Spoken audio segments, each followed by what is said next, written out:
كيفكن حبايبي؟ ان شاء الله بخير ورمضان كريم علينا يا رب. حبايبي مثل ما شايفين اليوم عنا صينية فروج بالفطر والبطاطا، وبدنا نعمل طبعا انا الفروج سلقته وجهزته للصينية مشان ما نطول الفيديو. حبايبي الفروج مثل العادة سلقناه، حطينا عليه البهارات، بعدين حطيته بالفرن شويته لحاله. قليت البطاطا مثل ما شايفين مكعبات.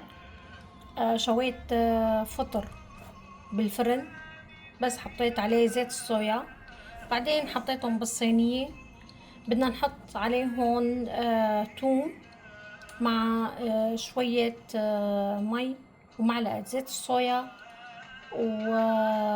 وبنحطها على الصينية لتغلي. حبايبي بدنا نعمل كمان برغل على فطر شرحات، وانا عندي دجاج سفينة هيك ضربتها بالبلاندر لحتى صارت مثل الريش. باش نحطها على البرغل. وبدنا نعمل بالاخير سلطة جرجير مثل ما شايفين. بس بدنا نضيف هلا الموزاريلا كتير طيبة مع السلطة. طبعا كمان نقعنا مثل ما شايفين المكسرات. بدنا تطرى مشان قطعة وحطها على وش البرغل مع الفطر والدجاج. حبايبي البرغل زبدية صغيرة ما بدنا نكتر. خليكن معي حبايبي.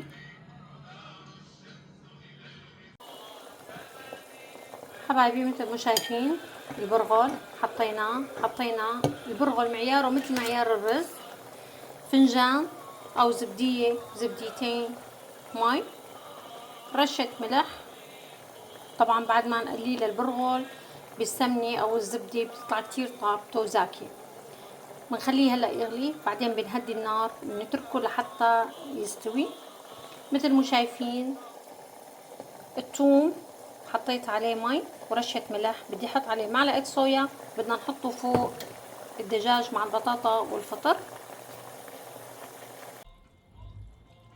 حبايبي مثل ما شايفين صينية البطاطا صارت جاهزة. البرغل خلينا الدجاج، السفينة، المكسرات، الفطر.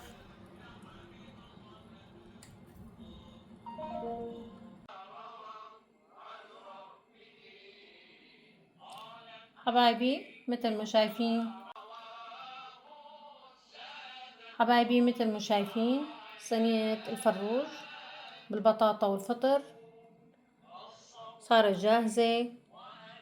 البرغل مع صفاين دجاج وفطر، حطينا المكسرات، سلطة الجرجير والمخلل، وما بدنا ننسى العيران. صحتين وهنا ورمضان كريم.